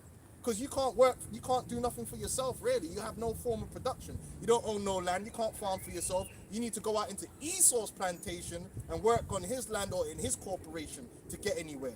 We were never meant to be fucking human resources. And even in the scriptures, if you became a slave to another brother because you fell into debt, it was temporary. The whole point was to build you up so you could go back where you're from and build up your thing. You know, that was with Jacob and Laban. You know, he worked for Laban for 7 years plus another 7 for the daughters, right? But after he came out from Laban, he was good to go. Yep. He's well set to do well after that. Yep. You know, Laban was playing games, but he come out strong. Didn't it say you're supposed to give him liberally when you release your brother from slavery? And it's not supposed to be no rigor. He's just working for you. And he gonna learn, because he might have had bad business practices before. Now he gonna learn, because you obviously the reason he's working with you is because you got your shit together, right? So now he's like, brother, come, you're gonna work for me, and you'll see how to run a farm properly. So when I send you back where you come from with the money, have we got that liberally? Anyone can find that where you're supposed to give your brother, if your brother's a slave, I believe it's after 7 years, and then you give him liberally, meaning you're gonna give him enough. When he go back, he ain't gonna be hard up. He's got capital now to do his own thing. Yeah, right. Yeah, let's get that. Esau ain't gonna do that. He didn't do that. When he released you, Jake, out of slavery, did he give you liberally so that you could do your own thing now? Nah, he said, nah, bro, you need to come back and still work for me. This is from Deuteronomy chapter 15. I'm going to read from verse 11. It says, for the poor shall never cease out of the land. So there's always going to be someone that's worse off than others, you know? Yeah. And therefore I command thee, saying, thou shalt open thine hand wide unto thy brother. Wide. Open arms. Wide. So you're going to give, man, you're not going to give him 1 lamb. If you got like 1,000 lamb, you might give the brother 100 lamb. Yeah. You know what I'm saying? Like, brother, hold these 100 lamb and go do your thing. But that's good for you. Because when he go over there and he gets strong, we gonna work together, man. You want your brother to be strong. And I believe even some even wanted to remain. Yeah, some people remain. If you felt, Yeah, let me just stay here, like, Some could, that couldn't have been that bad. Like, after the period was done, it's just employment. That's it. Let me stay around. Let's work. Let's do what we're doing together. You know. So, thou shalt open thy hand wide unto thy brother, to thy poor and to thy needy in thy land. And if thy brother, a Hebrew man or an Hebrew woman, be sold unto thee and serve 6 years, then in the 7th year thou shalt let him go for free from thee. And when thou sendest him out for free from thee, thou shalt not let him go away empty. Because if a man is down bad enough that they're like, yo, dog, I just need to work for you so I can live. If you send him out with nothing after he's done that, what's he meant to do? And that's how Esau left us. That's exactly what he did. What are you meant to do? You ain't got, like they show you that in that Brazil, An Inconvenient Truth. They freed the slaves, but them niggas had to, like, what we gonna do now? They had to come straight back on the same plantations to earn money. Because They had no tools, they no had nothing. nothing, man. Or they went into sharecropping. In America, they had the sharecroppers, but again, they didn't give them the stuff. They had to borrow it. They went straight into debt, which is just slavery in itself. It's devil, The man. borrower is servant to the lender. But didn't they have the law? These good Christians, didn't they have the law of how to deal with releasing your slaves? Of course they did. They had it. Yep. And it's funny because Esau did that with his own kind. When he let these, see, they always say, "Oh, you blacks in America, you know, pull yourselves up by your bootstrap," bullshit. But them European crackers that came there, Esau gave them land and then taught them how to farm the land. Gave them hella cheap mortgages where a cracker could barely have a job and pay that house off. And then they kept that shit perpetually forever. Even these European immigrants that come over, man, they get set with businesses, they get all these types of shit. Because they're giving all these cheap loans and shit, right? Yeah. But when Jay was trying to do shit, we weren't getting fuck all, man. We was on red lists and that kind of stuff in the States, and then we couldn't buy property. It was all kind of shit hindering us, stopping us from doing anything. Then they push. Then they say, pull your them American Negroes, pull yourselves up by your bootstraps. But hold on, you've had about a 700-year head start. Dude, you've been getting free training on how, because farming takes training. So they've been getting trained for free. You've been getting the housing for free. Like, well, I saw something where an Edomite can work like back then, can work like a McDonald's job and still can cover their mortgage back then. That's why they have. That's why they've been able to have. What's that thing called where you had? You know, where you pass it on to your children. Yeah, the equity. They could pass it on forever. Forever. That's why they'll never. Obviously now the elites are foreclosing on the kingdom, so they're taking, like Elder Rakal was going into it. They're taking that away from them because they're showing that we own you as well. But basically, they allowed them for a while to have a lot of freedom. You know, making that point where Jake didn't have nothing. You know, then they push that thing of pull yourselves up by your bootstraps. How the hell can I pull myself up by my bootstraps when you've economically destroyed me? You know what I'm saying? And if I complain about it, oh, I'm just an angry black. Yeah, there was another one. I don't know if you ever saw it. You had this black woman. They put her in jail for like 10 years. And what she was doing, she was working because there's a thing called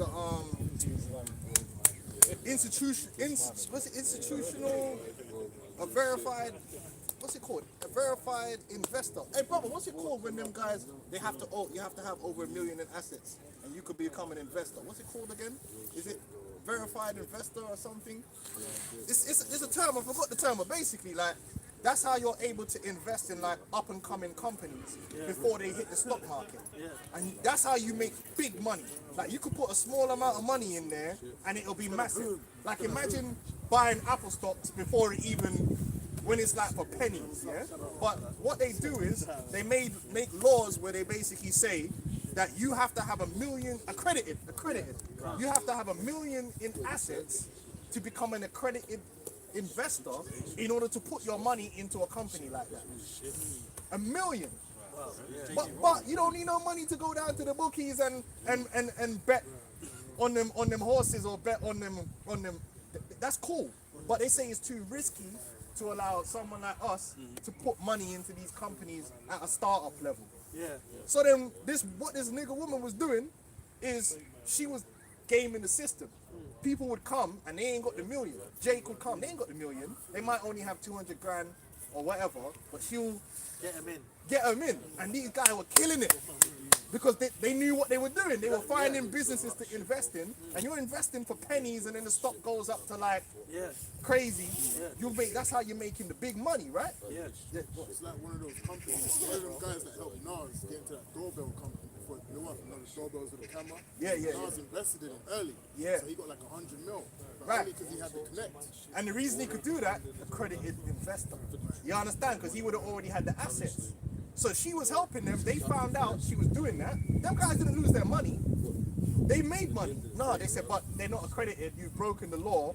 You got to go to jail. And she came on the Breakfast Club and told everyone. That's one of the ways they keep Jake from being able to be involved on that economic level. But they don't mind you going to a casino, though. That's not a risk. They don't mind advertising. When you watch the NBA, it's all gambling. It's all advertising. Yeah, put in your bets on whether whoever can shoot up 4 threes in a quarter or some shit.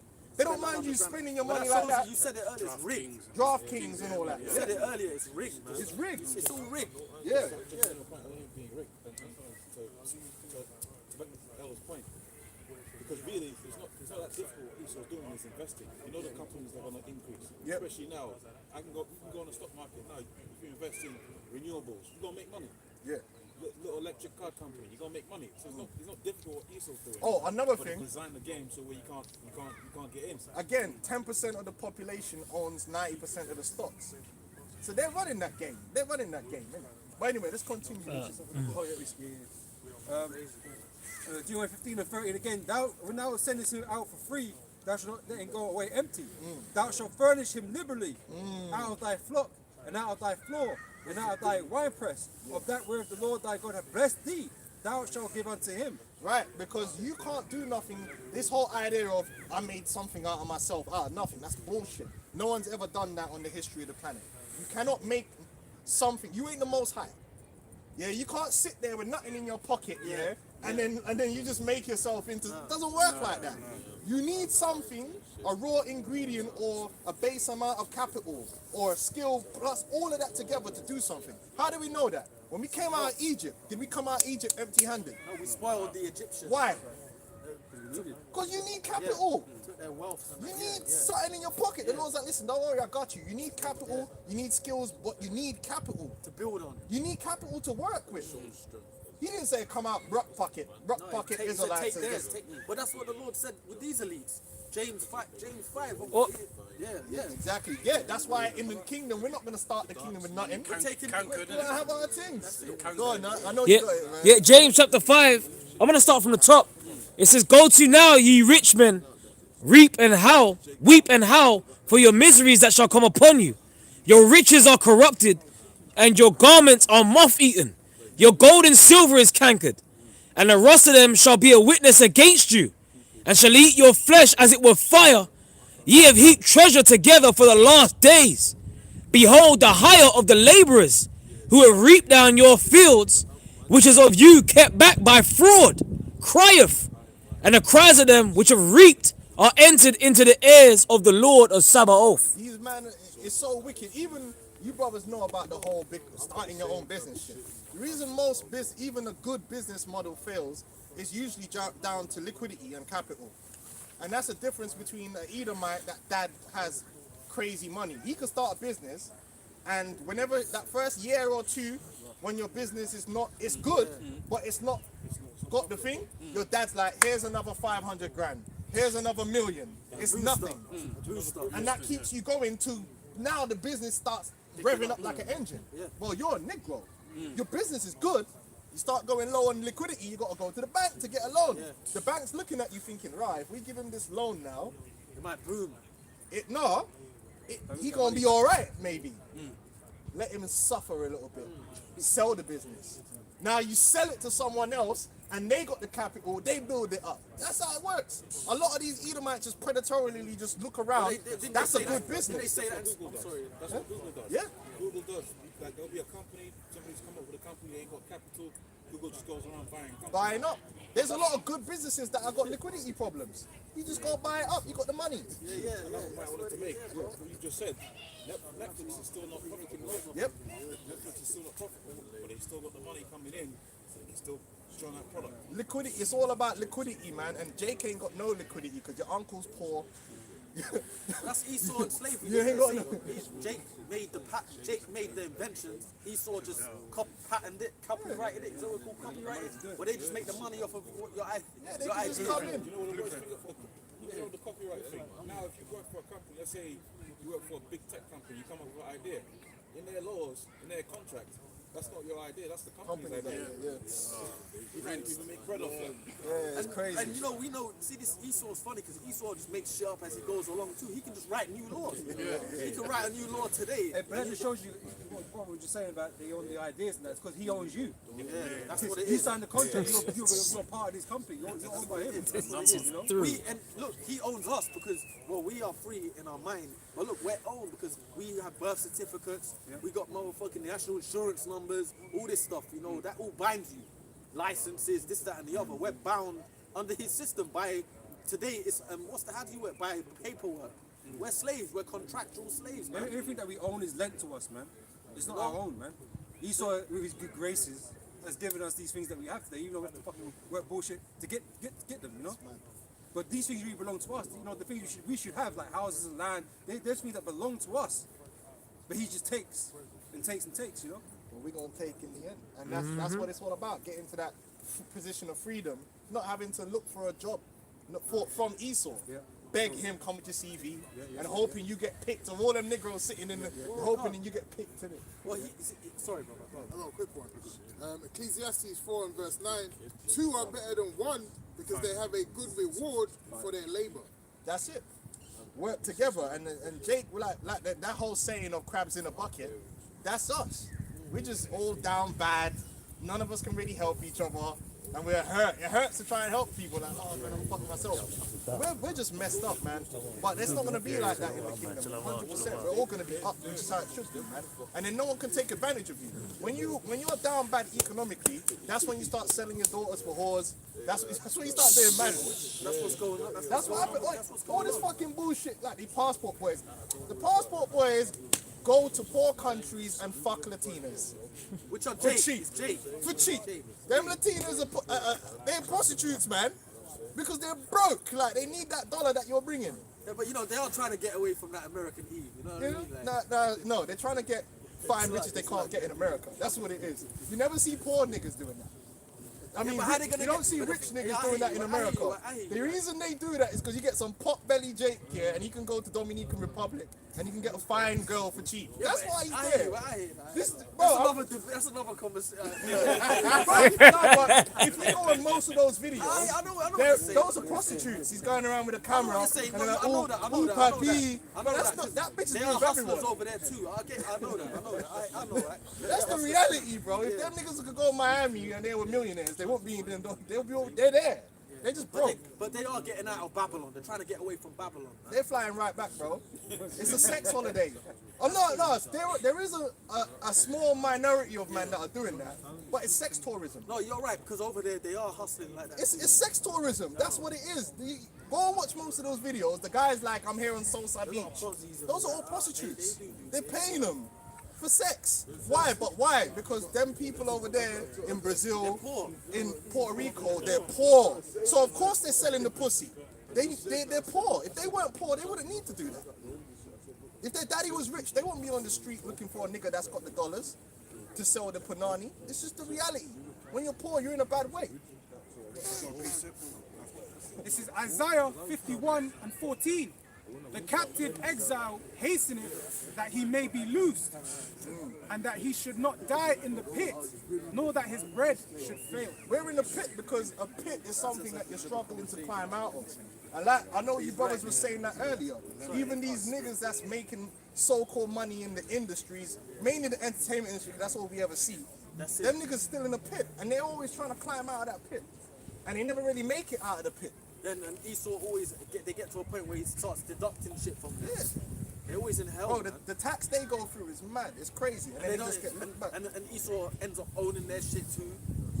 Yeah, man. Nah, and the deal, I heard the deals nowadays is even worse. These 360 deals that they're giving them. You know what I'm saying? That Amalekite, Leo Cohen, he came on that Breakfast Club, and remember, I don't know if you saw that episode, and they were asking him, so why do you, Young Thug and all these artists, he said, well, you know, we gotta make money. Basically saying, I don't care, they can rap about killing each other, I'm making the money. And he was acting proud of it there. And normally, when you get them artists come on that show, the Jake artists, those, you know, Sean Malay, that they backed them Jakes up. When Amalek came on there, they had to play their position. Oh yeah, They had to play their Because position. they'll get fired quick. Yeah, they'll get fired. And you know what happens You ain't then? having the- Oh well, mate, I'll just set up a podcast, but you ain't getting no And views. then you ain't getting no money. They know where their money's coming from, man. Because he told them, we make money off of you killing yourselves, and what are you going to do about it? He was basically saying that. Yeah, of course. Or, you know, you rap about selling drugs to each other. You know this shit that they make money off. But then send their kids to private school. They send their kids to They don't private send their kids out on the block, do they? Hell no. That always made me laugh because the nigga talk about how great he is a drug deal, but you're rapping. Why don't you just stay drug Anyway, go on, man. This is Deuteronomy 28, I start from verse 42. Yeah. It says, all thy trees and fruit of thy land should be locusts consumed. The stranger that is within thee shall get up above thee very high, and thou shalt come down very low. He shall lend to thee, and thou shalt not lend to him. We don't own the banks, man. We don't own that whole system of that whole financial system is controlled by Edomites, man, and they control the interest rates and all that kind of stuff. They don't control none of that, man. They run that. They lend to us. If you want to do anything, you're gonna have to go to an Edomite to get the capital. And the music industry is the prime example of that. There was only one guy, I think, one or two guys that tried to do it their own way. Pimp C, I think he down south. Them niggas down south Master P, originally, they were doing it without the labels. They were selling the CDs out of their They were like independent. car. Yeah, you know. Right. But then in the end, they all ended up the way the record labels got around that. They started handing out record label deals. Yeah. So remember, so you know, every nigga had his own record label, but really you were just working for like Sony. You know what I mean? It's like record label deal, and that's how they got rid of all that bullshit. But you gotta go to Esau to really push your stuff out there, man, because it takes money. It takes money to print up CDs back in the day, man. You know, even if you're gonna make the money back, you need the money up front. You know, and a lot of things are like that. Even boxing is like that. How do you think a boxing match happens? The only way a boxing match happens, you have to have an escrow and a guarantee. So you're gonna have a guy like Canelo fight. Canelo wants his 50 million in an escrow, which means you need to now go and find man that's got money. They put the money in the pot, and then you pay.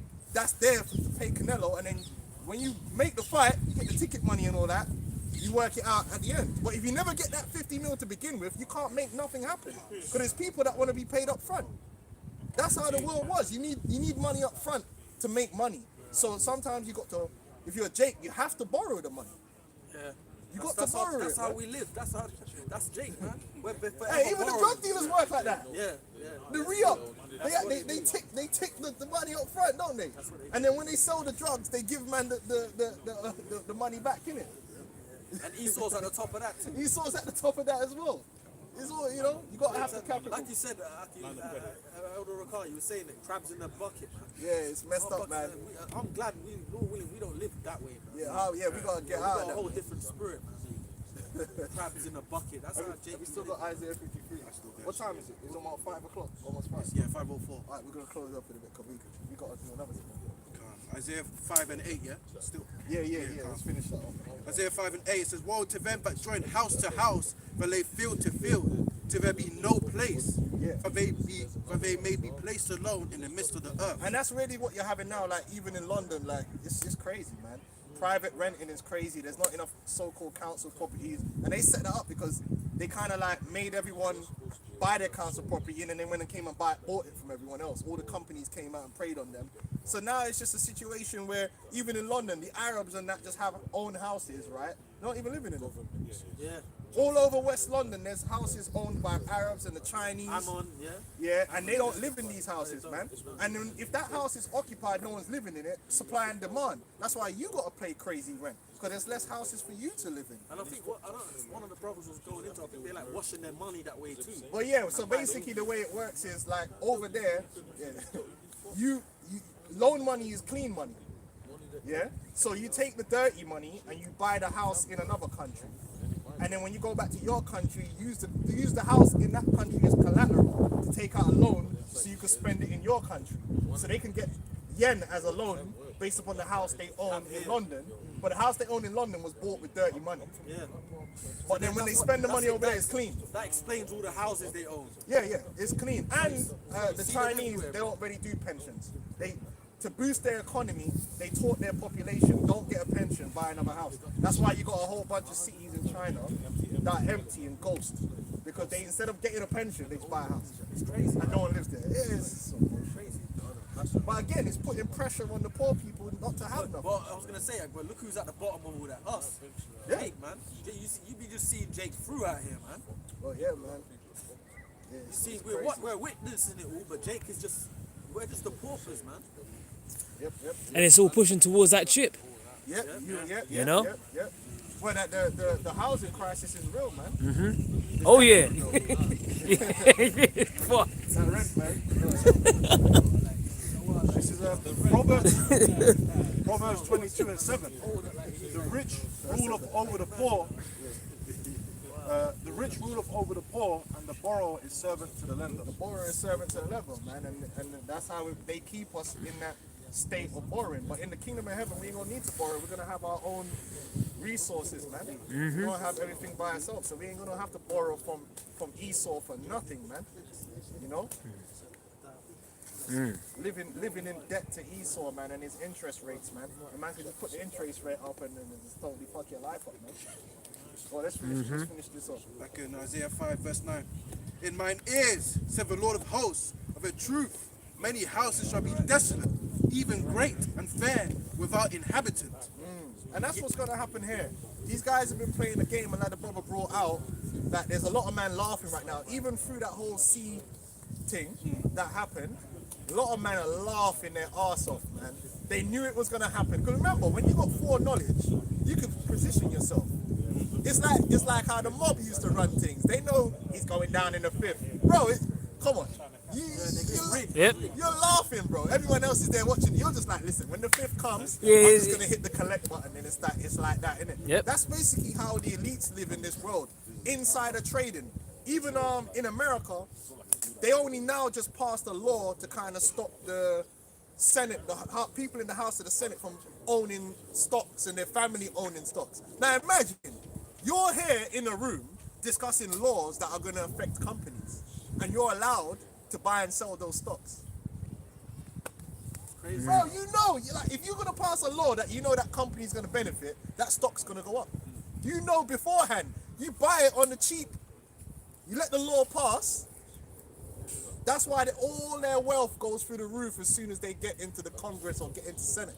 Insider trading, they got inside knowledge. And then how much more than the elites who are orchestrating it? So Vanguard and all them guys, they know when to buy companies up and they know when to sell. Hey, you know the film, so I have to say it, you know, remember the movie, what's the movie when they traded places? Yeah. They got the insider knowledge on the orange juice, remember? Yeah. That's how Eddie Murphy and Dan Aykroyd, they just took over the Dukes. Because remember, the Dukes was going to get the insider knowledge over all of the other traders. They were just about to buy it all up. And they took it, and then that's when they went mad because they lost everything. That's what it is, bro. What goes on, man. So them elite families, they got everything locked, stock and barrel, man. This is a game that they rigged for themselves, man. And they're laughing, but they ain't gonna be laughing for too much longer because they're gonna go into our game. But it's like we got the ultimate game though. Because everything's for our benefit. All your bullshit is really gonna benefit all of us, man. The game's gonna be rigged for us in the blessings in Deuteronomy 28 in righteousness, man. They had that economic hitman bring the paperwork to them. Remember in the trading places, you know, he was bringing them the insider trading on the orange juice and they were about to buy them all up. That's what they do, man. Them Rothschilds and that. 100%. Any last scriptures, Chris? I got one. Job 20 and 15. He has swallowed down riches, and he shall vomit them up again. Yahweh shall cast them out of his belly. Yeah, man. And it's a lot of riches, and even most Jake. Once you start talking about billions, Jake can't even comprehend it anyway. We ain't gone nowhere, and that's one thing Jake needs to realize when you're focusing on these clowns which is mainly what Jake focuses on. He focuses on like your local drug dealer who's broke, really, because if they lose the re-up money, they'd get killed. And these entertainers, but these entertainers are nobody in the world. They're nobody. They don't move the needle. Esau is dealing with money that's on a different level, and you don't even know them. Remember that Don that bought Arsenal? No one knew him. The one that owns Spotify. Man just came and bought Arsenal. I didn't know him. What's his name? Do you know? I don't even know. Do you know his name? You don't even know his name, man. That's your dead Funny, team. all them top owners are like that. Like, you don't even know them. Bro, there's Edomites out there that are billionaires and nobody knows their You don't name. even know them, Because really, there's so many billionaires that are Edomites. It's like you're just another white billionaire. But if you're a Jake and you got like 10 million, it's like, oh, he's so rich and black people have made it. It's like, no, you haven't gone anywhere. Even with inflation, if you got a couple million, that's nothing now. $1 million will buy you a house and a car. That's it. And not even a good house either. In London, $1 million might buy you a flat. Oh, yeah. Do you know what I'm saying? Studio room, man. So being a millionaire now ain't like what being a millionaire in the 1920s. It's not worth the same. You really got to be hundreds of millions up. And then even then, in the grand scheme of the world, who are you? You ain't Abramovich and them guys. Man just came and bought Chelsea like it was nothing, and that was just for PR. And Abramovich is really he's a small fries compared to some of them other oil tycoons and in the grand scheme of the world, we are the poor. We are 100% the poor. You know what I mean? We ain't gone nowhere. We really haven't done anything. Like, we don't control anything. No one cares. No one's asking us about how to do this or how to do that. We're down bad. But see, in the kingdom, it's going to be flipped. And that's why Yahweh Shai is gonna do that for us. Yeah. Like you was going into it earlier. That's we right. We don't have a defense, nothing. We're just any nation. Esau can come in. They show you that. They just kill Jakes on YouTube. The American police. Yeah. And you got no backing. You think they can do that to fucking Chinese nationals in America? Chinese nationals driving in Texas. They can't just kill them because they got governments that will defend them. Look, no. UN meetings. You've killed too many of our nationals and all that. Yeah, You know, yeah. well, if Negroes ain't got that. Like brother was saying that. But what about the Jamaican Defense Force? But the Jamaicans are Israelites. They're all under the same banner as the American Negro and all that. What? You know, Jamaica, they're the baddest man on the planet, so they're Yeah, alright. but all them, it's funny because Jamaican, I was seeing something with Jamaican, and they, you know, all that political beef they have over there is for them fucking tear politicians, them Herods. What's his name? Edward Siaga and Norman Manley. Tears, man. Fucking, and then, but they speak a bit of patois and that. So them dudes bust up shots for them. Yeah, that was it. Yeah, we ain't got nothing, We ain't man. got shit, man. You know what I'm saying? We're nothing, man, you know? But we will be something. We're something the in Lord- Yahweh yes, Shai, right. you know? In the Lord, the promises that we have coming to us, man. And that's what the brothers have been saying the whole time. That's why we gotta go into the scriptures and understand that that's our deliverance. Within the system of this world, there is no deliverance. There's only the scripture says you shall only be oppressed always. That's under this system. We need to break the curse. In the scriptures, Yahweh Shai said, in the scriptures it said, what is it in the Galatians about he taketh away the curse, isn't it? It's only him that can do it, man. Yahweh Shai is the one that's gonna take away the curses, man. And that's how we're gonna be able to just go out there and do what we want in the world and have business and proliferate and all that stuff. Like right now, anything you do, Esau is gonna watch you. Oh, that's good. Take it. And that's it. That belongs to me now. You know? So, yeah. Any last words, or we close it? Jeremiah chapter 30 verse 8. For it shall come to pass in that day, saith the Yahweh Shemel Shai of hosts, that I will break his yoke from off thy neck, I will burst thy bonds, and strangers shall no more serve themselves with him. But they shall serve the Lord Yahweh, their power, and David their king, whom I will raise up unto them. So basically, we're not going to be B-side. We're always the B-side, man. You know what I mean? We're always the one that has to make the concessions. And then the other, you know, it's like we're fighting Floyd out here, man. You know what I mean? You've got to take the little thing and, yeah, just be grateful for what you get. No, we're going to be the A-side. Like, yeah, you guys work for us and be grateful that you get the opportunity to work for us. You know what I mean? Like, you get the opportunity to live. That's how it's going to be. I know you got one. Like, Yeah. finish on that. A Wisdom of Solomon chapter 5 verse 1. Then shall the righteous man stand in great boldness before the face of such as have afflicted him and made no account of his labors. When they see it, they shall be troubled with terrible fear and shall be amazed at the strangeness of his salvation so far beyond all that they look for. Chariots. Yeah, the chariots, man. You know, that's nothing. Listen, no one ain't expecting the Israelites to be delivered by chariots. And then how you know them JOOs, they're not the people of the Lord. They don't make movies about it. They control Hollywood. So that's not even in the people's mindset or their mind frame. They think about aliens. They don't think the Lord's gonna come back and deliver his people in such a glorious manner. But he will, and it's gonna be mad. These people ain't really gonna want to believe it. Imagine chariots just all over just openly being seen for real, like there. You know what I mean? And you can see details and all that stuff, and you can feel the vibration, and they're blowing off trumpets and big bass line like it's a rave. Like, it's mad. You know what I mean? Like, it's crazy. Yeah. And from that day forward, man, no more of this bullshit. You know what I mean? None of this thing, man. We all turn up from then, innit? That's it. Alright, bro. We gonna close up, man, and then head over, man. So, Kal Halal, you know, double honors to the apostles and elders of Great Millstone. I want to see you brothers out there teaching this word, man. Shalom to you brothers. Listening and learning. Shalom.